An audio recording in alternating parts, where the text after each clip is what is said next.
Hello दोस्तों, नमस्कार। Welcome to this video. उम्मीद करता हूँ आप सब बहुत बढ़िया होंगे और आपके जनरल स्टडीज की प्रिपरेशन एकदम मस्त चल रही होगी। साथियों, आप जानते हैं हम लोग इस समय कर रहे हैं स्पेशल प्रैक्टिस सेट सॉल्व। आज ये 5वां प्रैक्टिस सेट है। जी हाँ, इससे पहले 4 हो चुके हैं और ये जो प्रैक्टिस सेट है वो आपके एग्जाम के दृष्टिकोण से बेहद इंपॉर्टेंट है। उन चुनिंदा क्वेश्चंस के कलेक्शन है जो आपको आपके एग्जाम में देखने को मिल सकते हैं। बिल्कुल आपके एग्जाम के पैटर्न पर इनको तैयार किया गया है और सिलेबस होने के बाद इस तरीके से हम लोग प्रैक्टिस कर रहे हैं। यहाँ से आपको आपके एग्जाम में कम से कम 50% से अधिक क्वेश्चंस डायरेक्टली आपको यहाँ से देखने को मिल सकता है। और आपको बताना चाहेंगे कि साथियों, अपना एप्लीकेशन भी ऐप पर आ गया है, प्ले स्टोर में आ गया है। आप उसको डाउनलोड करिए, ठीक है। और वहाँ पर सारी चीज़ें आपको PDF टेस्ट पेजेस सब कुछ बहुत व्यवस्थित तरीके से अब आप उपलब्ध है, ठीक है। आप उसको एक्सेस करें। इसके साथ साथ आप जानते हैं कि मॉर्निंग में करंट अफेयर की क्लास होती है, जो सुबह 7 बजे प्राप्त होती है। GS की क्लास प्राप्त होती है जो शाम को 7 बजे प्राप्त होती है। तो ये सारी चीज़ें आपको आपके एग्जाम के लिए बहुत ही इंपॉर्टेंट है, आप उनको जरूर एक्सेस करें, ठीक है। तो इस तरीके से आप यहाँ पर आगे बढ़ते हैं भैया। पहला क्वेश्चन लेते हैं।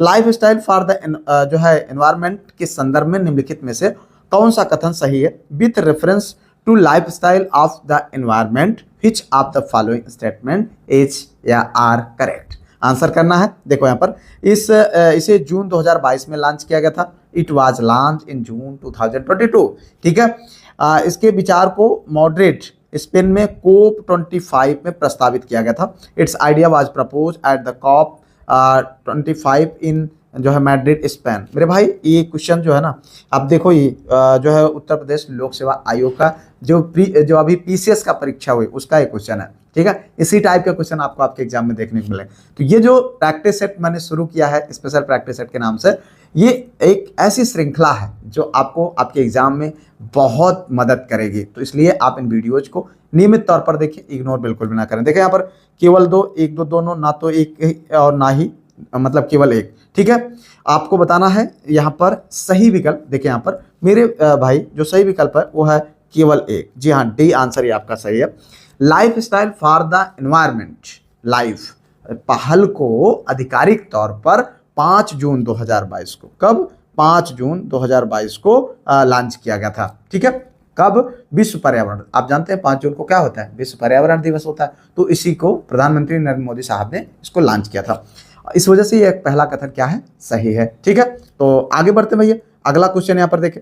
निम्नलिखित कथनों पर विचार कीजिए तथा नीचे दिए गए कोड का उपयोग करके सही उत्तर बताना।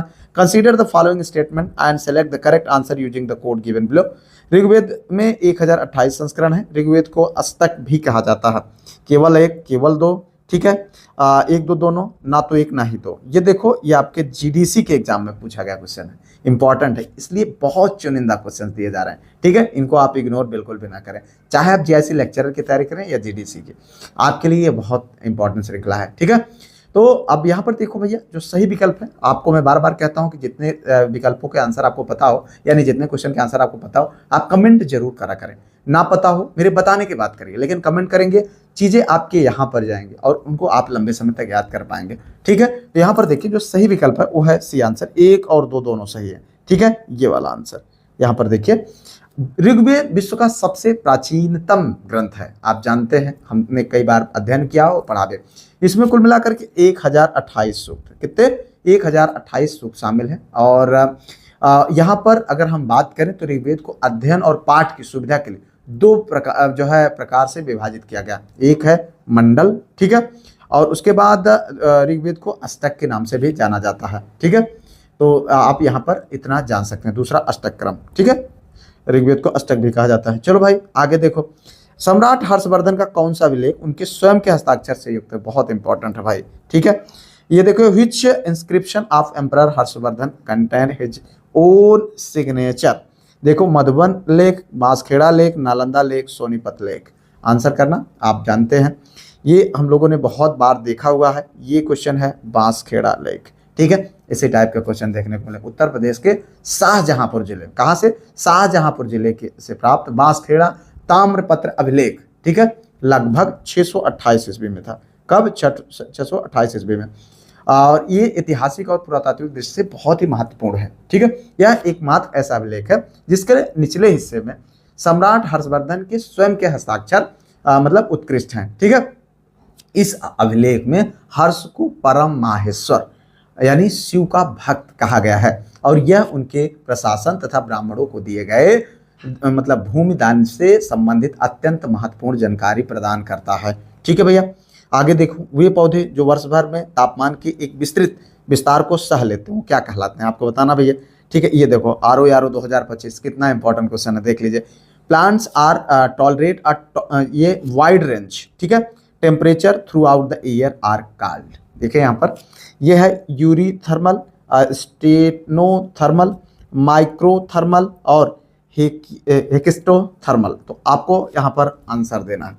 ठीक है, देखिए यहाँ पर जो सही विकल्प है वो है भैया यूरीथर्मल। क्या है? यूरीथर्मल, ये वाला आंसर सही है। ठीक है, अगर हम बात करें जीव विज्ञान और पारिस्थितिकी में, जो पौधे व जीव तापमान के बहुत विस्तृत या जो है परास को सहन करने में सक्षम होते हैं, उन्हें क्या बोला जाता है? उन्हें यूरीथर्मल कहा जाता है। क्या कहा जाता है? यूरीथर्मल। याद रखना, ये टर्म आपको आपके एग्जाम में मिलेंगे। ठीक है, ये यूपीपीएससी के ही क्वेश्चन है और यूपीपीएससी अपने एग्जाम में क्वेश्चन को, जीएस के क्वेश्चन को रिपीट करता है, तो बहुत इंपॉर्टेंट है। ठीक है, अगर हम इसके विपरीत बात करें तो जो पौधे जीव और मतलब तापमान में केवल मामूली बदलाव को ही सहन कर सकते हैं, उनका मतलब तापमान जो सहनशीलता या असर जो अत्यंत संकीर्ण होता है, उनको स्टेनोथर्मल कहा जाता है। क्या कहा जाता है? स्टेनोथर्मल कहा जाता है, स्टेनोथर्मल। यूरीथर्मल की अगर हम बात करें भैया, तो जीवों की यह व्यापक सहनशीलता क्षमता उनके विशाल भौगोलिक जो है वितरण को निर्धारित करने में सबसे महत्वपूर्ण कारक होता है। ठीक है, यहाँ पर देखिए धूप में भी खड़ा है, जो है बर्फ में भी खड़ा है। ठीक है, आगे बढ़े भाई, अगला क्वेश्चन यहाँ पर देखिए। 1906 ईस्वी में बंबई में प्रथम भारतीय महिला विश्वविद्यालय की स्थापना के पीछे महान शक्ति कौन था? Who was the great force behind the establishment of the first Indian women's university in Bombay इन 2000 मतलब 1906 AD। देखिए यहाँ पर 1906 नहीं है, हालांकि ये 1916 है। ठीक है, ये आयोग के क्वेश्चन में इस तरीके से कहीं ये मतलब प्रिंटिंग मिस्टेक है।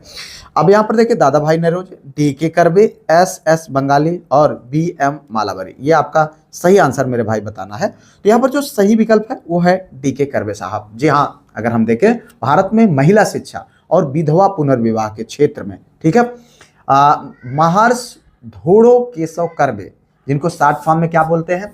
DK कर्वे का बहुत ही महत्वपूर्ण योगदान है। और यहाँ पर अगर हम देखें तो महिला सशक्तिकरण के प्रति उनके इस आजीवन समर्पण और महान सामाजिक कार्य के लिए उन्हें 1958 में, कब? 1958 में क्या दिया गया? सर्वोच्च नागरिक सम्मान यानी भारत रत्न दिया गया। ठीक है, चलो आगे देखो। स्वतंत्रता पूर्व भारत में निम्नलिखित में से किसने केंद्रीय विधानसभा से स्वराज दल का समर्थन किया? ठीक है, who among the following supported the Swaraj Dal in the central legislative assembly in pre independence India? ठीक है, M.A. जन्ना, मौलाना अबुल कलाम, डॉक्टर राजेंद्र प्रसाद, जवाहरलाल नेहरू। ठीक है, आंसर करना है मेरे भाई। यहाँ पर देखिए जो सही विकल्प है वो है मोहम्मद अली जिन्ना। ठीक है, ये मोहम्मद अली जिन्ना 1922 में गया अधिवेशन, कहाँ पर? गया अधिवेशन, गया जगह है भैया, चले मत जाना कहीं। ठीक है, तो ये गया अधिवेशन के बाद जब मोतीलाल नेहरू और CR दास ने केंद्रीय विधानसभा में प्रवेश कर भीतर से अंग्रेजों का विरोध करने के लिए स्वराज पार्टी का गठन किया,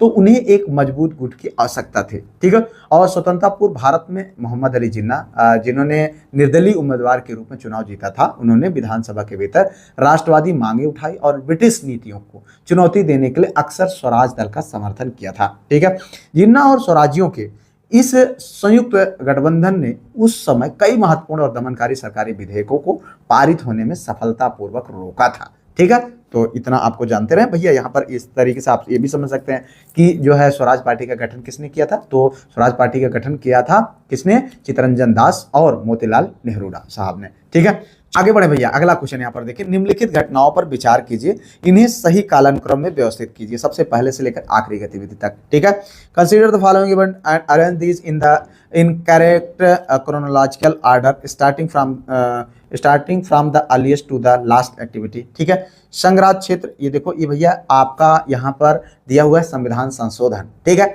उन संविधान संशोधन के माध्यम से आपको बताना है कि कौन सा पहले हुआ है, कौन सा बाद में हुआ, और यहाँ पर देखो ये कूट के माध्यम से आपको उसको बताना भी है। देखो ये GIC ग्रेड 2025 के एग्जाम में पूछा गया एक बहुत ही महत्वपूर्ण क्वेश्चन है, ठीक है। और मैं आप लोगों को कहूँगा मेरे भाई, अगर GS को तैयार करने में आपको प्रॉब्लम हो रही है तो आप बहुत दिमाग मत लगाइए, ठीक है। जितना मैं प्रैक्टिस करा रहा हूँ, आपका ये स्पेशल प्रैक्टिस है, आप कम से कम इतना कर लीजिए। आप निश्चित तौर पर अपने आप को 50% क्वेश्चन सॉल्व करने में सहज महसूस करेंगे, आप इस बात को समझ लीजिए, ठीक है। तो ये आपके लिए प्रैक्टिस सेट बहुत इंपॉर्टेंट है। यहाँ पर देखिए, अगर हम बात करें तो ये है 10वीं अनुसूची जो है दल परिवर्तन वाली जोड़ी गई, ठीक है। 8वीं अनुसूची राजभाषा में सिंधी भाषा को जो है कब सम्मिलित किया गया सिक्किम को, मतलब आपको बताना है कि कौन सा संशोधन कब करके कैसे जोड़ा गया है। तो इसके हिसाब से जो कूट है मित्र, वो देखें 1 2 3 4, तो इसमें जो सही विकल्प है वो है डी, ये वाला, ठीक है। पहले नंबर पर आएगा एक यानी संघ राज्य क्षेत्र के रूप में, यानी केंद्र शासित प्रदेश के रूप में, यूनियन टेरिटरी के रूप में दादरा और नगर हवेली को ये कब जोड़ा गया? 10वें संविधान संशोधन अधिनियम 1961 में। कब? 1961 में 10वें संविधान संशोधन, ठीक है।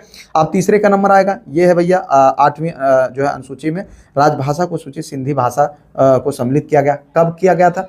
21वें संविधान संशोधन। कौन से? 21वें संविधान संशोधन। और समय क्या था? समय था भैया 1967। कब? 1967 में, ठीक है। चलो, अब उसके बाद अगला नंबर आएगा चौथा, सिक्किम को पूर्ण राज्य का दर्जा मतलब राज्य बनाया गया। कब? Sikkim was made a full flagged state. कब बनाया गया? आपको उसको भी बताना है। तो ये जो है बनाया गया सिक्किम को 36वें संविधान संशोधन 1975 के दौरान। कब? 1975। देखो 61, 67 और 75, ठीक है, ये बनाया गया। और कौन से संविधान संशोधन के अंतर्गत? 36वें संविधान संशोधन। अब लास्ट बचता है आपका 2 नंबर, ये आया राम गया राम वाला, ठीक है। अभी वही स्थिति बनी हुई है, आप देख ही रहे हैं। 10वीं अनुसूची दल बदल विरोधी कानून को 52वें संविधान संशोधन 1985 में। कब? 1985। इस तरीके से आप देखें, एक क्वेश्चन के साथ आपके 4 क्वेश्चन तैयार हो गए, ठीक है। कभी ये भी अलग अलग से बना करके पूछा जा सकता है कि दल बदल कानून कब आया था, ठीक है। ये जो है सारी चीज़ें, दादरा नगर हवेली को कब जो है केंद्र राज्य का दर्जा, सिक्किम को पूर्ण राज्य कब बनाया गया, तो इस तरीके के क्वेश्चन बन जाएंगे, इसको आप देख सकते हैं, ठीक है। तो आगे बढ़ो, अगला क्वेश्चन 8 जून 2000 मतलब ये सॉरी जून 2025 में किसे प्रधानमंत्री की आर्थिक सलाहकार परिषद का अध्यक्ष नियुक्त किया गया?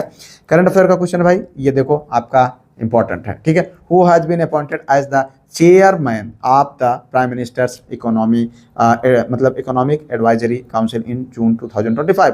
T Venkateshwar, S Mahendra Dev, K Ram Rajan, L Niranjan. Answer करना मेरे भाई, देखें यहाँ पर जो सही विकल्प है ये है आपका यहाँ पर एस महेंद्र देव, ठीक है। किसको? एस महेंद्र देव को नियुक्त किया गया है, ठीक है। अगर हम बात करें जून 2025 में प्रख्यात अर्थशास्त्री और कृषि विशेषज्ञ डॉक्टर एस महेंद्र देव को प्रधानमंत्री की आर्थिक सलाहकार परिषद का नया अध्यक्ष नियुक्त किया गया, ठीक है। अब अगर हम बात करें इनकी नियुक्ति से जुड़े कुछ तथ्यों पर, तो पूर्व अधिकारी का स्थान, इन्होंने इस पद पर पूर्व अध्यक्ष विवेक देवराय का स्थान लिया। किसका स्थान लिया? विवेक देवराय का। ये भी क्वेश्चन बन जाएगा, जिसका नवंबर 2024 में निधन हो गया उनका, ठीक है।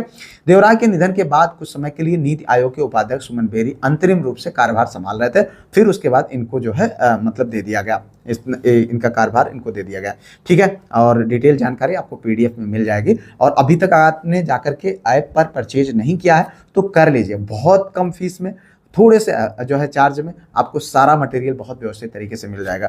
भारत के संविधान में दी गई विषय सूचियों में उनके विषयों पर जो किसी सूची में सम्मिलित नहीं है, कौन कानून बना सकता है, ठीक है। यहाँ पर देखिए, in the subject list given in the constitution of India who has make law of those subject which are not included in any list, ठीक है। सर्वोच्च न्यायालय, संघीय संसद और राज्य विधानमंडल, देखो, और जो है क्षेत्रीय परिषद। तो आपको बताना भाई सही विकल्प। तो यहाँ पर देखिए जो सही विकल्प है वो है संघीय संसद। जी हाँ, सबसे ज़्यादा पावर किसको होता है? जो है यूनियन पार्लियामेंट को, यानी संसद को ये होता है भारतीय संविधान के अनुच्छेद 248 के अनुसार, ठीक है। 248, ये भी ध्यान रखना, ये शक्ति किसके अंतर्गत है?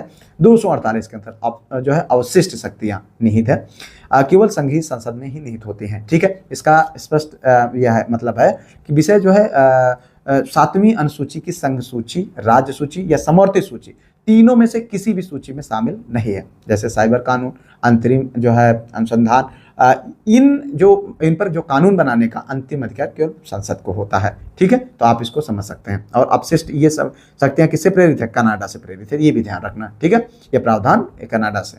ठीक है, केचुए के संदर्भ में निम्नलिखित में से कौन सा कथन सही है? ये देखो जीआईसीएलटी ग्रेड 2025, बहुत इंपॉर्टेंट क्वेश्चन भाई। केचुए देखो with reference of earthworm which of the following statement are correct. ठीक है, केचुए मिट्टी की उर्वरकता को बढ़ाते हैं और किसानों के मित्र के रूप में जाने जाते हैं। ठीक है, केचुए में 2 जोड़ी हृदय होता है। ठीक है, ये आपको देखो यहाँ पर ऊँट दिया गया, केवल 2 सही है, 1 और 2 दोनों सही है, ना तो एक ना मतलब ना ही 1 ना ही 2 और केवल 1। तो आंसर करना है क्या सही है आपको। ठीक है, तो यहाँ पर देखिए ये वाला सही है भाई, केवल 1। ठीक है, केचुए में अगर हम बात करें earthworm improve soil fertility and are known as farmers friend, ये तो हम सब जानते हैं। केचुए में 2 जोड़ी हृदय नहीं होते हैं। ठीक है, और ये जो है बर्मी कंपोस्ट बनाते हैं कुल मिलाकर के। ठीक है, और केचुए के हृदय में ये सब जो है मतलब कहने का मतलब इस टाइप की चीज़ें नहीं होती हैं। आगे बढ़ो, अगला क्वेश्चन देखो यहाँ पर। यह भैया निम्नलिखित शब्दों पर विचार करें एवं उन्हें क्रमबद्ध रूप से रखें। Consider the following words and arrange them in the chronological order. विधि, विधेयक, प्रस्ताव, अधिनियम। ठीक है, 2 3 1 4 4 2 3 1 3 2 4 1 2 4 1 3 1 4। तो इस तरीके से आपको इसमें बताना है, निम्नलिखित शब्दों पर विचार करें, उन्हें क्रमबद्ध तरीके से आपको रखना है। ठीक है, विधि, विधेयक, प्रस्ताव, अधिनियम। ठीक है, बहुत इंपॉर्टेंट चीज़ है भाई, बहुत बहुत बहुत इंपॉर्टेंट है, आपको ध्यान देना, थोड़ा सा ध्यान रखिएगा। इस जो सही विकल्प है वो है 3 2 4 1। क्या है? 3 2 4 1। किसी भी लोकतांत्रिक देश में कानून बनाने की जो संसदीय प्रक्रिया का एक निश्चित और तार्किक कालानुक्रम होता है। ठीक है, जिसमें सबसे नंबर प्रस्ताव रखा जाता है पहले नंबर पर, फिर उसके बाद विधेयक होता है। ठीक है, ये फिर उसके बाद ये जो है अधिनियम बनता है, और जो अधिनियम बन जाता है तो उसी को क्या बना देते हैं, उसी को विधि बना देते हैं। ठीक है, इस तरीके से इसका क्रम होगा। आप देखिए, सबसे पहले किसी एक नए विषय पर चर्चा या बदलाव के लिए उसका प्रस्ताव लाया जाता है। ठीक है, ये देखो ये 3 सही हो गया। अब उसके बाद इसके बाद विधायी ढांचे में उसे ड्राफ्ट के रूप में सदन के पटल पर रखा जाता है, जिसे विधेयक यानी बिल कहते हैं। क्या कहते हैं? बिल कहते हैं। ठीक है, जब यह विधेयक दोनों सदनों में सफलतापूर्वक पारित होकर राष्ट्रपति और औपचारिक सहमति मतलब राष्ट्रपति की औपचारिक सहमति प्राप्त करने के लिए जाता है, तो इसको क्या बोलते हैं? अधिनियम कहते हैं। क्या बोलते हैं? अधिनियम यानी एक्ट कहा जाता है। फिर उसके बाद अगर यह वहाँ से पास हो जाता है, यह अधिनियम देश की समग्र और व्यापक विधि का कानून का एक जो है अभिन्न हिस्सा हो जाता है पास होने से। ठीक है, तो इस तरीके से इतना ध्यान रखना भैया, इस तरीके क्वेश्चन घुमा कर पूछ लेगा। 14वें वित्त आयोग का अध्यक्ष निम्नलिखित में से कौन थे? Who among the following was the chairman of the 14th finance commission? Shanta Kumaram, Shri Rangarajan, Y D Reddy, उपर्युक्त में से कोई नहीं। देखो क्वेश्चन घुमा करके ऐसे ही पूछ लेगा आपसे। तो यहाँ पर देखिए जो सही विकल्प है वाई बी रेड्डी साहब। क्या है? वाई बी रेड्डी साहब थे। ठीक है, ये वाले सही विकल्प है। भारतीय संविधान के अनुच्छेद 280 के तहत, इसका जिक्र किसमें किया गया? अनुच्छेद 280 के तहत केंद्र और राज्यों के बीच वित्तीय संसाधनों के बंटवारों के लिए राष्ट्रपति द्वारा प्रत्येक 5 वर्ष में वित्त आयोग का गठन किया जाता है, और 14वें वित्त आयोग का गठन 2013 में किया गया था। कब किया गया था? 2013 में किया गया था। ठीक है, जिसकी सिफारिशें 2015 से 20 अवधि के लिए लागू की गई थी, और इसके अध्यक्ष भारतीय रिजर्व बैंक और आरबीआई के पूर्व governor doctor Y B Reddy साहब थे। ठीक है, तो इस 14वें आयोग की सबसे ऐतिहासिक और प्रमुख सिफारिश राज्यों की करों में हिस्सेदारी को 32% से बढ़ाकर एक मुश्त 42% करना था, जिसे भारत सरकार द्वारा पूर्णतः स्वीकार कर लिया गया था। तो इतना आपको जानना चाहिए। चलो भाई आगे देखो, निम्नलिखित घटनाओं पर विचार कीजिए, उसे सही कालानुक्रम में व्यवस्थित कीजिए। Consider the following event and arrange them in correct chronological order. Cabinet mission, Cripps mission, Bharat छोड़ो आंदोलन, माउंटबेटन। ठीक है, आपको इसको बनाना है। ठीक है, क्रोनोलॉजिकल ऑर्डर में अगर हम देखें यहाँ पर जो सही विकल्प है मित्र वो है आपका पहला आंसर। ठीक है, ये वाला आपका है 2 3 1 4। ठीक है, अब इसमें 2 में बात आती है तो पहले नंबर पर क्या आ जाएगा? Cripps mission. यह द्वितीय विश्व युद्ध में भारतीयों का सहयोग प्राप्त करने के लिए सर स्टैनफोर्ड क्रिप्स के नेतृत्व में मार्च 1942 में भारत आया था। कब? मार्च 1942 में, ये भी ध्यान रखना। ठीक है, अब उसके बाद तीसरा आता है भारत छोड़ो आंदोलन। यह कब आया था? भारत छोड़ो आंदोलन क्रिप्स मिशन की विफलता के तुरंत बाद। ठीक है, महात्मा गांधी द्वारा अगस्त 1942 में आया था। ठीक है, ये भी आया था, लेकिन अगस्त 1942 में आया था। ठीक है, इसको आप ध्यान रखें। अब उसके बाद नंबर आता है कैबिनेट मिशन का। कैबिनेट यह सत्ता हस्तांतरण के तंत्र पर चर्चा करने के लिए मार्च 1946 में, कब, मार्च 1946 में, मार्च 1946 में आया था। ठीक है, इसको भी ध्यान रखना। अब उसके बाद इस जिससे अंततः भारतीय संविधान सभा के गठन का मार्ग प्रशस्त हुआ। अब उसके बाद आता है नंबर चौथा, माउंटबेटन योजना। ये माउंटबेटन योजना क्या थी? यह लॉर्ड माउंटबेटन द्वारा 3 जून 1947 को यह योजना कब आई थी? 3 जून 1947 को। ठीक है, तो इतना आपको ध्यान रखिएगा। अलग अलग तरीके से भी एक सारे पूछे जा सकते हैं कि कब क्या हुआ था, तो ठीक है, इसको आप ध्यान रखिएगा। ठीक है, अब इस योजना में क्या हुआ था? भारत के विभाजन, भारत और पाकिस्तान के विभाजन की अंतिम रूपरेखा इसी में तय की गए थे। भारत की निम्नलिखित नदियों में से कौन पश्चिमी घाट में से नहीं निकलते? Which of the following rivers of the India does not originate from the western Ghat? Godavari, Tapti, Kaveri, कबाब। ठीक है, आंसर करना है मेरे भाई। सही विकल्प देखिए, यहाँ पर 4 विकल्पों में से यहाँ पर जो सही विकल्प है वो है ताप्ती। क्या है? ताप्ती। ये आपका सही, या तापी के नाम से जाना जाए, जो भी आप समझिए। प्रायद्वीपीय भारत की प्रमुख नदियाँ गोदावरी और कावेरी और कबाम, ये सब क्या है? ये जो अगर हम बात करें तो कबाम जो कि कबनी नदी, जो कावेरी की सहायक है, केरल के वायनाड से जो निकलती है, सभी जो है पश्चिम घाट की पर्वत श्रृंखलाओं में से ही निकलते हैं। ठीक है, इसके विपरीत ये अगर हम बात करें ताप्ती नदी का, तो ये पश्चिमी घाट से नहीं बल्कि मध्य प्रदेश के बैतूल जिले के सतपुड़ा पहाड़ी से, ठीक है, सतपुड़ा पहाड़ी से निकलती है। ठीक है, इतना आपको जानना चाहिए। यह नर्मदा नदी के समानांतर में जो है भ्रंश घाटी में पूर्व से पश्चिम की ओर बहते हुए अंततः गुजरात के सूरत के पास खंबात की खाड़ी यानी अरब सागर में जाकर के समा जाती है। ठीक है, आगे देखो, निम्नलिखित में से कौन सा तट कोच्चि बंदरगाह से संबंधित है? Which of the following coast is related Kochi port? Malabar तट, कोंकण तट, कोरोमंडल तट, उत्तरी सरकार तट। आंसर करना मेरे भाई। देखिए यहाँ पर जो सही विकल्प है वो है मालाबार तट। क्या है? मालाबार तट, ये आपका सही विकल्प है। ठीक है, कोच्चि जिसे कोचीन भी कहा जाता है, भारत के दक्षिण पश्चिमी तट पर केरल राज्य में स्थित एक प्रमुख और अत्यंत सुरक्षित प्राकृतिक बंदरगाह है। ठीक है, भौगोलिक दृष्टि से जो है प्रायद्वीपीय भारत में मंगलोर से लेकर कन्याकुमारी तक। ठीक है, पहले केरल के पश्चिमी तटीय मैदान को मालाबार तट कहा जाता है। क्या कहा जाता है? मालाबार तट कहा जाता है, और जो अरब सागर के किनारे पर ये स्थित है। ठीक है, ये आप देख सकते हैं यहाँ पर। ठीक है, अब अपने रणनीतिक, व्यापारिक महत्व और प्राकृतिक सुंदरता के कारण कोच्चि बंदरगाह को अरब सागर की रानी कहा जाता है। ध्यान रखना, ये भी पूछा जा सकता है आपसे, कोच्चि बंदरगाह को क्या कहा जाता है? ठीक है, अरब सागर की रानी कहा जाता है, क्वीन ऑफ द अरेबियन सी। ठीक है, आगे देखो भैया, निम्नलिखित युग्मों में से कौन सा युग्म, उपकरण और उपयोग सही सुमेलित नहीं है? Which of the following pair is not correctly match? Anemometer हवा की गति, ठीक है, बैरोमीटर वायुमंडलीय दाब, ठीक है, हाइग्रोमीटर भूजल स्तर, और प्लानिमीटर क्षेत्रफल। ये देखो जीआईसी एल्टीग्रेड एग्जाम में पूछा गया है। ठीक है, आप इसको मतलब यहाँ पर देखें कितना इंपॉर्टेंट क्वेश्चन है। आप ये क्वेश्चन से कई चीज़ों जो है आपके सुमेलित होंगी, मतलब आपको मिलेंगी। तो यहाँ पर जो सही सुमेलित नहीं है मित्र, वो है हाइग्रोमीटर। क्या है? हाइग्रोमीटर, ये है आपका हाइग्रोमीटर। ठीक है, अगर हम बात करें भूजल स्तर यानी वाटर जो है टेबल, ये जो है इससे संबंधित नहीं है। ठीक है, विज्ञान के उपकरणों में एनीमोमीटर हवा की गति को मापता है। क्या है? हवा की गति। बैरोमीटर वायुमंडलीय दाब को मापता है। ठीक है, और प्लानिमीटर ये है 2D, ये जो है क्षेत्रफल, ये 2D मानचित्रों या अनियमित आकृतियों का क्षेत्रफल मापता है। ये तीनों विकल्प आपस में सही है, लेकिन हाइग्रोमीटर का जो उपयोग है वो क्या होता है? उपयोग मौजूदा आर्द्रता या नमी को मापने के लिए किया जाता है, ना कि भूजल स्तर को। ठीक है, भूजल स्तर की गहराई और भिन्नता को सटीक रूप से मापने के लिए आमतौर पर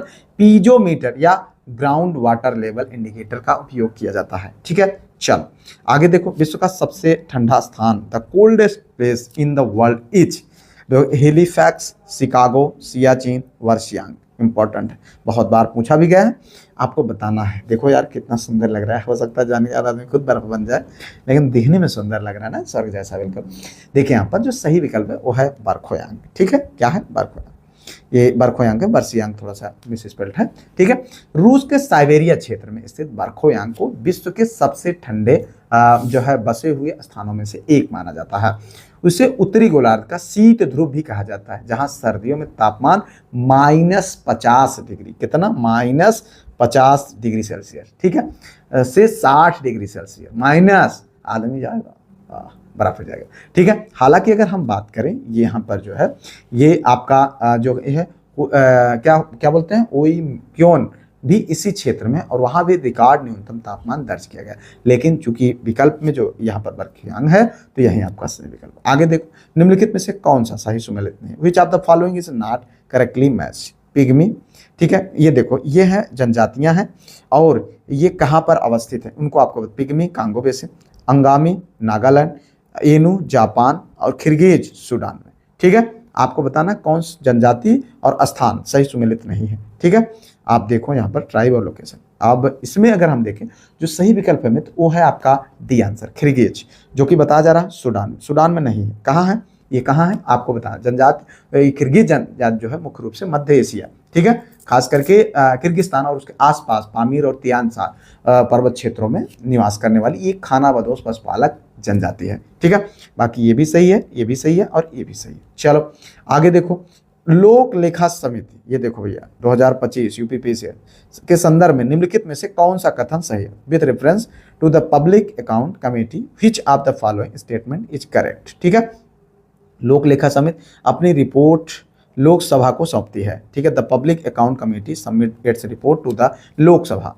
लोकसभा समिति में राज्यसभा के 15 सदस्य होते हैं। ठीक है, लोक लेखा समिति में राज्यसभा के 15 सदस्य। The public account committee consist of 15 member of Rajya Sabha. ठीक है, आंसर करना है, एक और दो दोनों, केवल दो, ना तो एक ना ही दो। ठीक है, केवल एक आंसर करना है, सही विकल्प। देखें यहाँ पर जो सही विकल्प है मित्र वो है आपका डी आंसर, केवल एक। ठीक है, ये वाला केवल एक।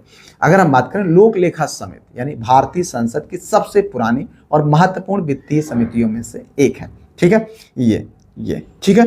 अब अगर हम बात करें, यह भारत के नियंत्रक एवं महालेखा परीक्षक यानी CAG की रिपोर्टों की जांच करती है और अंतिम रिपोर्ट लोकसभा अध्यक्ष यानी लोकसभा स्पीकर को देती है। इस वजह से ये कथन क्या है, सही है। ठीक है, इस समिति में कुल मिलाकर के 22 सदस्य होते हैं, इतना भी ध्यान रखना भाई। और इसमें 15 सदस्य लोकसभा के और 7 राज्यसभा के, कुल मिलाकर के 22 होते हैं। अनुपातिक प्रतिनिधित्व के आधार पर जुड़े होते हैं। चूंकि अब ये कथन में पूछ रहा है कि भैया 15 सदस्य राज्यसभा से, तो ये गलत हो जाएगा, बल्कि लोकसभा से 15 सदस्य होते हैं। ठीक है, चलो आगे बढ़ो भैया। अगला क्वेश्चन, मोनोकल्चर किसकी विशेषता है? देखो यहाँ पर इंपॉर्टेंट क्वेश्चन है। Monoculture is the distinct feature of hitch. ठीक है, स्थानांतरित खेती, निर्वाह खेती, विशिष्ट बागवानी, वाणिज्यिक अनाज की खेती। तो आंसर करना मेरे भाई सही विकल्प। तो यहाँ पर देखिए जो सही विकल्प है वाणिज्यिक अनाज खेती। जी हाँ, कमर्शियल ग्रेन के बारे में अगर हम बात करें, कृषि विज्ञान में मोनोकल्चर या एकल फसल कृषि का अर्थ किसी एक बड़े कृषि क्षेत्र में लगातार एक ही प्रकार की फसल उगाने की प्रथा से है। ठीक है, मोनो माने एक।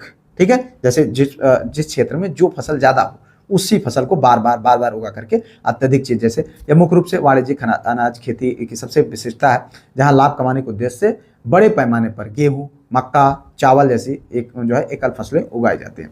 अगर इसके अलग हम बात करें निर्वाह खेती के, तो निर्वाह खेती में क्या होता है भाई, और निर्वाह स्थानांतरित और किसान अपने परिवार की भरण पोषण के लिए समय समय पर मतलब एक ही खेत में कई अलग अलग, जैसे गेहूं एक बार, फिर चावल, फिर उसके बाद और मतलब इस तरीके से स्टेप टू स्टेप एक ही फसल पर बुआई करता है, मतलब एक ही खेत पर अलग अलग फसल बुआई करता है। ग्रेट इंडियन बस्टर्ड, ठीक है, सोन चिड़ैया के कृत्रिम प्रजनन के लिए स्थापित किया गया संरक्षण प्रजनन केंद्र कहाँ अवस्थित है? Where is the conservation breeding centre establish for the artificial breeding of great Indian bustard located? ठीक है, ये देखो सिद्धार्थनगर, झुंझुनू, जैसलमेर, ग्वालियर। आंसर करना है मेरे भाई सही विकल्प। सही विकल्प है जैसलमेर। क्या है? जैसलमेर, ये आपका सही विकल्प है। ग्रेट इंडियन बस्टर्ड यानी सोन चिड़ैया एक गंभीर रूप से लुप्त प्राय पक्षी है जो मुख्य रूप से भारत के शुष्क घास के मैदानों में पाया जाता है।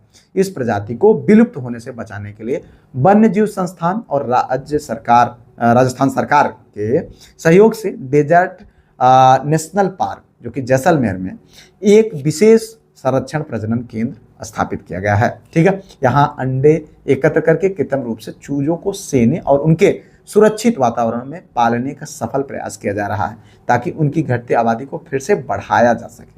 चलो भैया आगे देखो, निम्नलिखित कथनों पर विचार कीजिए। ठीक है, विच ऑफ द मतलब consider the following statement.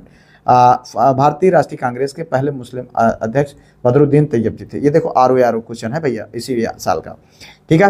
The first Muslim president of Indian National Congress was Badruddin Tyabji, ठीक है। सरोजिनी नायडू भारतीय राष्ट्रीय कांग्रेस की पहली महिला अध्यक्ष थी। The first women president of Indian National Congress was, answer है केवल दो, केवल एक, एक दो दोनों, ना ही एक ना ही दो, आंसर करना है मेरे भाई। सही विकल्प है बी आंसर, केवल एक, ठीक है, ये वाला आंसर सही है। भारतीय राष्ट्रीय कांग्रेस के पहले मुस्लिम अध्यक्ष जो है बदरुद्दीन तैयब थे, ठीक है। सरोजिनी नायडू भारतीय राष्ट्रीय कांग्रेस की पहली महिला अध्यक्ष नहीं थी, बल्कि कौन था, एनी बेसेंट था, आप सब जानते हैं। अगर बात की जाए पहली भारतीय महिला का तो कौन थी, तब वो सरोजिनी नायडू जी हो जाती है, तो यहाँ पर ये सही है। आगे बढ़ो, अगला क्वेश्चन, निम्नलिखित में से कौन सा युग्म सही सुमेलित नहीं है, ठीक है। आप देखिए, which of the following pair is not correctly matched, Ganga dolphin century संत कबीर नगर, ठीक है, भारतीय पशु अनुसंधान संस्थान बरेली में है, पक्षी सेंचुरी भरतपुर में है, ठीक है, बर्ड सेंचुरी, राष्ट्रीय डेयरी अनुसंधान संस्थान जो कि करनाल में है। आंसर करो मेरे भाई, फटाक से आंसर करो। देखिए यहाँ पर जो सही आंसर है वो है आपका गंगा डॉल्फिन सेंचुरी, जो बताया जा रहा है संत कबीर नगर में, जो कि गलत है, नहीं है यहाँ पर, ठीक है। गंगा डॉल्फिन के संरक्षण के लिए स्थापित भारत का एकमात्र अभ्यारण्य विक्रमशिला गंगा डॉल्फिन अभ्यारण्य, जो बिहार के भागलपुर जिले में है, ठीक है, ना कि उत्तर प्रदेश के जो है संत कबीर नगर में। तो इस तरीके से बाकी तीनों जो है ये आपका सही विकल्प है, ठीक है। चलो आगे देखो, फरवरी 2025 में किस भारतीय महिला को जो है टाइम पत्रिका का द्वारा वुमेन ऑफ द ईयर के रूप में नामित किया गया, ठीक है। देखें यहाँ पर, which Indian women was nominated for women of the year by time magazine February 2025, doctor Arunima Pal, doctor जो है पूर्णिमा देवी बर्मन, ठीक है, निरंजना सेठ, डॉक्टर मधुरिका बनर्जी। आंसर करो भाई। देखिए यहाँ पर जो सही विकल्प है वो है आपका डॉक्टर पूर्णिमा देवी बर्मन। क्या है, पूर्णिमा देवी बर्मन, ये आपका आंसर सही है, ठीक है। अगर हम बात करें डॉक्टर पूर्णिमा देवी बर्मन, जो कि भारत में असम की जो है एक विश्व प्रसिद्ध वन्य जीव विज्ञानी और संरक्षणवादी महिला, ठीक है। ये विशेष रूप से हरगिला पक्षी के अभ्यारण्य और हरगिला आर्मी के नेतृत्व के लिए जानी जाती हैं, और पर्यावरण संरक्षण में उन्होंने उनके उत्कृष्ट योगदान के लिए संयुक्त राष्ट्र चैंपियन ऑफ द अर्थ और जो है फिटली गोल्ड अवार्ड जैसे कई प्रतिष्ठित अंतर्राष्ट्रीय सम्मान उनको मिल चुके हैं, जो वैश्विक मंचों और पत्रिकाओं के विशेष उल्लेखों के लिए उनका प्रमुख नाम बनाता है, ठीक है। चलो भाई, ये देखो मैथ्स का क्वेश्चन है, ठीक है। अब आप इसके मान वन को निकाल लीजिएगा। इसका जो आंसर है आपको मैं बता दूं, ठीक है। इसका आंसर है भैया ये वाला, ये एलटी ग्रेड 2025 के एग्जाम में पूछा गया आंसर है आपका ये वाला आंसर, ठीक है। इसका आप अपने हिसाब से मान वन निकाल लीजिएगा, देख लीजिएगा, ठीक है। ध्वनि का एक महत्वपूर्ण अभिलक्षण तारक पिच है, जो निर्भर करता है एन इम्पॉर्टेंट जो है characteristic of sound is pitch which depend on तीव्रता पर, आवृत्ति पर, गुणता पर, आयाम पर। आंसर करें सही विकल्प। देखिए यहाँ पर जो सही विकल्प है वो है आवृत्ति पर। किस पर, आवृत्ति पर, फ्रीक्वेंसी पर, ठीक है। भौतिक विज्ञान में तारक ध्वनि की जो है वह विशेषता है जिसके द्वारा हम किसी ध्वनि को मोटी या पतली रूप में पहचानते हैं, ठीक है। ध्वनि का तारक सीधे तौर पर ध्वनि तरंगों की आवृत्ति पर निर्भर करता है। उच्च आवृत्ति वाले ध्वनि तरंगों का तारक यानी पिच जो है उच्च होता है, जैसे महिलाओं या बच्चों की आवाज, जबकि निम्न आवृत्ति वाली ध्वनि तरंगों का तारक निम्न होता है, जैसे शेर का दहाड़ना या पुरुषों की आवाज, ठीक है। चलो आगे बढ़ो भैया, अगला क्वेश्चन, निम्नलिखित में से कौन सा बहुलक जैव निम्नीकरण से नहीं टूटता है? Which of the following polyester does not जो है डीकम्पोज थ्रू बायोडिग्रेडेशन, ठीक है। Cellulose, starch, protein, PVC. Answer करना है सही विकल्प। देखिए यहाँ पर जो सही विकल्प है मित्र वो है पीवीसी। क्या है, पीवीसी, ये वाला आंसर, ठीक है, ये आपका सही है। बात करें तो पीवीसी एक सिंथेटिक प्लास्टिक बहुलक है, पॉलीमर है, ठीक है, जो प्रकृति में बैक्टीरिया या सूक्ष्म जीवों द्वारा विघटित नहीं होता है। यह एक गैर जैव निम्नीकरणीय पदार्थ है, ठीक है। और दूसरी ओर अगर हम बात करें सेलुलोज का, तो सेलुलोज भैया पौधों की कोशिका भित्ति में पाया जाने वाला यानी ये जो है, और स्टार्च जो है, और प्रोटीन प्राकृतिक बहुलक है, ये दोनों प्राकृतिक बहुलक है, ठीक है। सेलुलोज क्या है, ये जो है पौधों की कोशिका भित्तियों में पाया जाने वाला है, और स्टार्च और प्रोटीन क्या है, ये दोनों प्राकृतिक बहुलक है, ठीक है। इतना आप जान। आगे बढ़ो भैया, अगला क्वेश्चन, निम्नलिखित युद्धों पर विचार कीजिए तथा उन्हें कालानुक्रम क्रम में व्यवस्थित कीजिए। Consider the following war and arrange them in correct order. Anglo Mysore युद्ध, ठीक है, यूपीपीसीएस 2025, ठीक है। द्वितीय एंग्लो फ्रांसीसी युद्ध, प्रथम एंग्लो सिख युद्ध, प्रथम एंग्लो अफगान युद्ध, ठीक है। यहाँ पर देखिए 2143 1 2 4 3, 1 2 3 4, इस तरीके से आपको इसको क्रम में मिलाना है। ठीक है, यहाँ पर देखिए जो सही विकल्प है मित्र वो है आपका ये आंसर। ठीक है, ये वाला ये है आपका यहाँ पर 2 1 4 3। अगर हम देखें तो 2 पहले नंबर पर ये आ जाएगा। ठीक है, उसके बाद फिर इसका नंबर आएगा। अब द्वितीय एंग्लो फ्रांसीसी युद्ध ये कब हुआ था? ये हुआ था 1749 से 1754 में। 1749 से ठीक है 1749 से 54 तक हुआ था। ठीक है, अगर हम बात करें फिर पहला नंबर प्रथम एंग्लो मैसूर युद्ध ये कब हुआ था? ये हुआ था भैया 1767 से 1769 में। ठीक है, 1767 से 1769 में। ठीक है, इस तरीके से। अब उसके बाद अगर हम देखें यहाँ पर फिर आ जाएगा प्रथम एंग्लो अफगान युद्ध। ये कब हुआ था भैया? ये हुआ था ये ब्रिटिश ईस्ट इंडिया कंपनी और अफगानिस्तान के बीच 1839 में। इस तरीके से आप देख लीजिएगा भैया 1839 में। ठीक है, 39 से 1842 तक हुआ था। ठीक है, अब देखो अगला क्वेश्चन जो अंतिम मतलब विकल्प प्रथम एंग्लो सिख युद्ध ये कब हुआ था? प्रथम एंग्लो सिख युद्ध हुआ था 1845 से 1886 तक। ठीक है, 1845 से मतलब 45 से 86 तक। ठीक है, तो इस तरीके से आप इसको यहाँ पर समझ लीजिए। चलो भैया, निम्न प्रजातियों में कौन सी दांत वाली व्हेलों में विशालतम है? Which of the following species is the great largest among the toothed whale? Fin black, blue whale, sperm whale, humpback whale.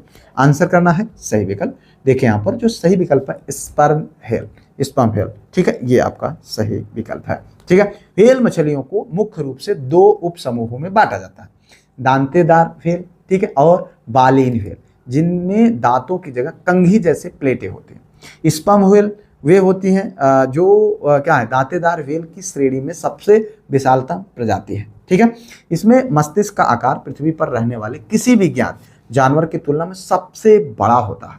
हालांकि ब्लू व्हेल पृथ्वी का सबसे बड़ा जानवर है, लेकिन यह बलीन व्हेल की श्रेणी में आती है, दांतेदार व्हेल की श्रेणी में नहीं आती है। चलो भैया, आजीविका संप्रदाय के संदर्भ में निम्नलिखित में से कौन सा कथन सही है?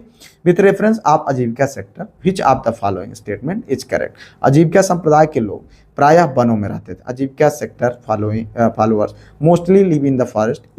इस संप्रदाय का मौर्य काल में काफी मान रहा। ठीक है, this sector enjoyed great respect during the Mauryan era.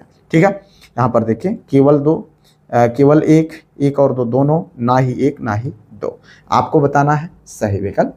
यहाँ पर देखिए जो सही विकल्प है मित्र वो है आपका जो है 1। ठीक है, केवल 2 ये वाला आंसर। ठीक है, केवल 2। अगर हम बात करें तो यहाँ पर बाकी ये वाला सही है और पहला वाला क्या है गलत है। इस संप्रदाय का मौर्य काल में काफी मान रहा। ठीक है, ये आपका सही विकल्प है। चलो भाई आप आगे देखो, निम्नलिखित में से कौन सी या बीमारी बैक्टीरिया से नहीं होती है?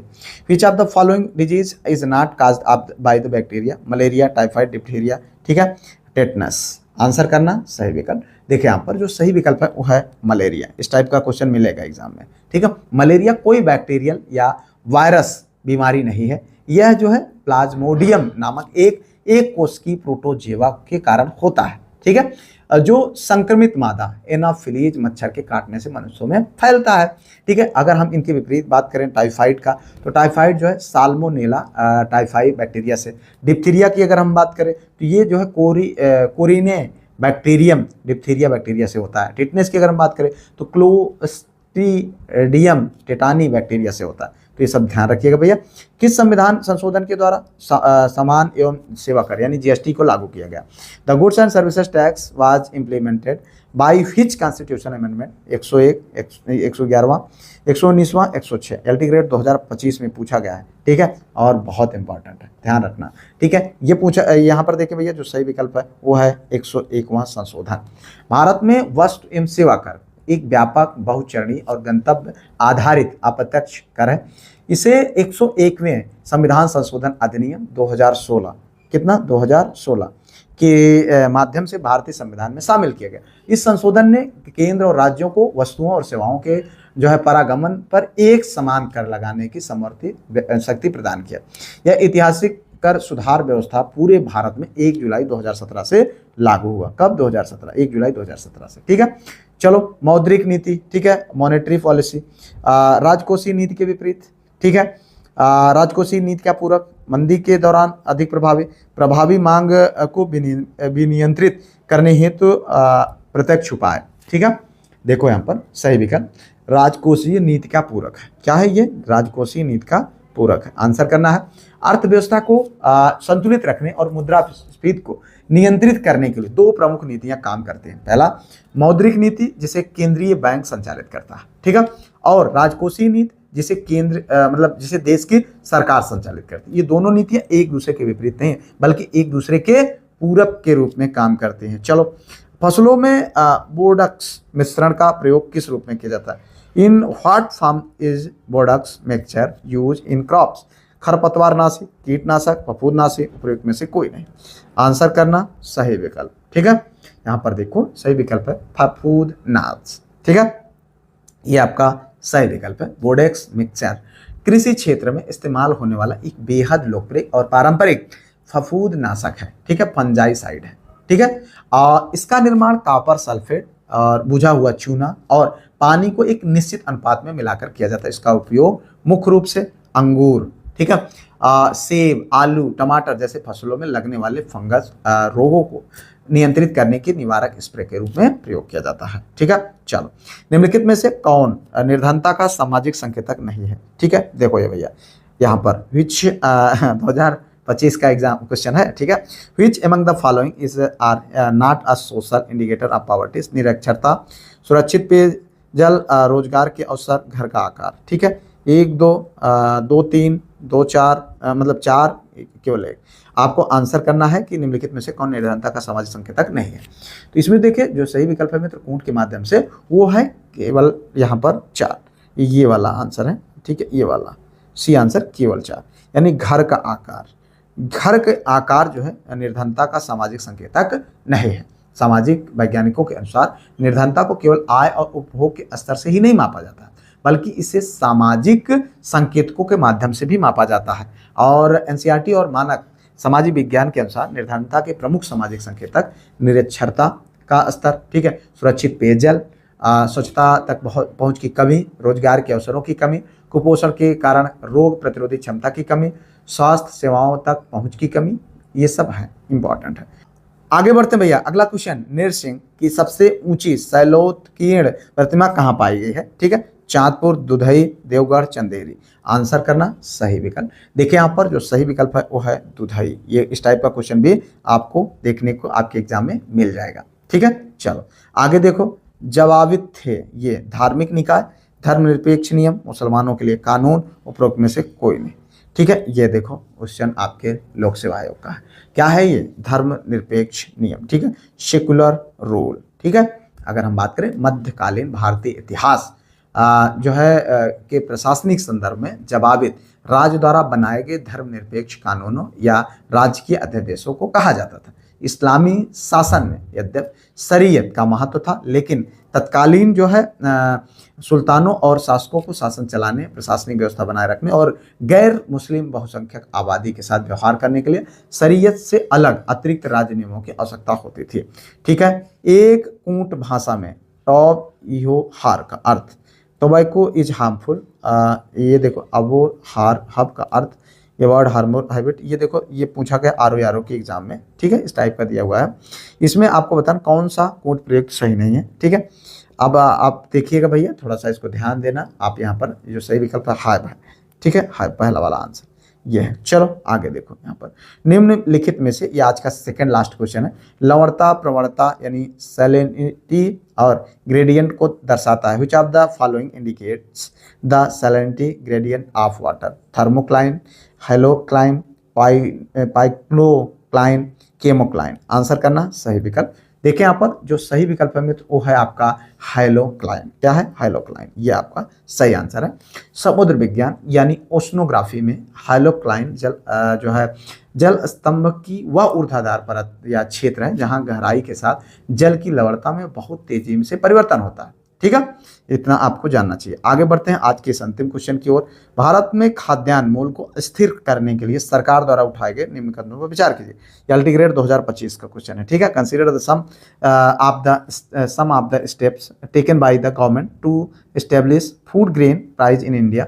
बफर स्टॉक का रखरखाव, फसल के आने से पहले न्यूनतम समर्थन मूल्य की घोषणा, सार्वजनिक वितरण प्रणाली, सहकारी खेती की प्रोत्साहन देना, ठीक है। चलो आप देखो इसमें जो है यहाँ पर कूट भी दिया हुआ है, 2 3 तथा 4 सही है, केवल 1 तथा 3 सही है, 1 2 3 सही है, केवल 2 और 3 सही है। ठीक है, चलो भैया आंसर करना मेरे भाई। यहाँ पर देखें जो सही विकल्प है मित्र वो है आपका 1 2 3 सही है। ठीक है, 1 2 और 3 ये वाला आंसर। ठीक है, ये सही है। इस तरीके से अगर आप देखें तो ये 1 2 और 3 सही है, ये वाला सही नहीं है। ठीक है, चलो भाई आज के इस वीडियो से इन्हीं क्वेश्चन के साथ विदा लेते हैं। उम्मीद करते हैं ये वीडियो निश्चित तौर पर आपके लिए बहुत ज़्यादा लाभकारी होगा। वीडियो लाइक, चैनल को सब्सक्राइब, हाइप शेयर जरूर करिएगा। ठीक है, अभी तक आपने टेलीग्राम या जो अपना एप्लीकेशन है उसको डाउनलोड ना किया है तो तुरंत करिएगा। और हाँ, आप जो है कोर्स को परचेज करके अपना पीडीएफ्स प्राप्त करिए, टेस्ट दीजिए, क्विजेज में पार्टिसिपेट करिए, आप बिंदास रहिए। मिलते हैं किसी और वीडियो में किसी और टॉपिक पर, तब तक के लिए जय Hind, Vande Mataram, best of luck.